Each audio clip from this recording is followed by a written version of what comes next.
Kada su Crna Gora i Mletačka Republika imale sklopljen dogovor o međusobnoj saradnji.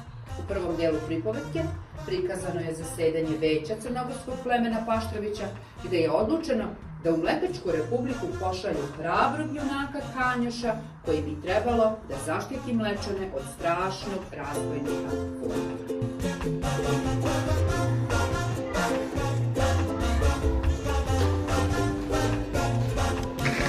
Evo nas na brzinu, pita danas. Treba nam nešto protiv malera, samo da nas ne pita. Ili imate neku misao, rečenicu, nešto što? Haviju!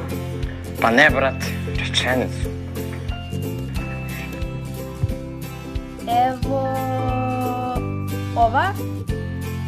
Misli dobro, pa će dobro biti. Andrić. Klasika. Obavezno dođite kasnije. Dušane, dođite sporedno. Ajde, doći ćemo. Doći ćemo odvojeno. Što odvojeno? Ajmo zajedno. Ajde.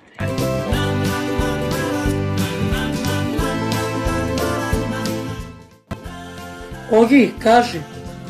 Pa imam jednu reč, da neko pogleda, ako može procena. Da, i ja ću, bez problema.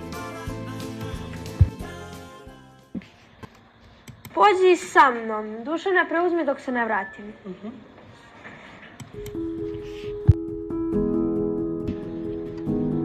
Izvinite, samo da pogledate nešto dosta neobično. Samo trenutak.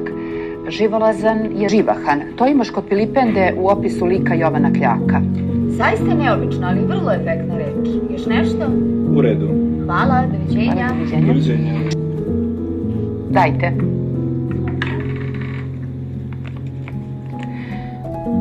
Učevina. Učevina. Pođite za mnom.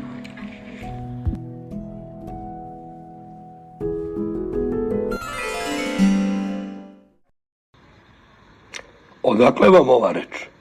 Mislim, od dede, a on verovatno nasledio od svog oca. Izvanredno. Učevina je znanje, nauka. Ova reč je suvo zlato. Čuvajte je. Učevina. Još jedna dragocenost za našu riznicu. Koja je vaša neobična reč?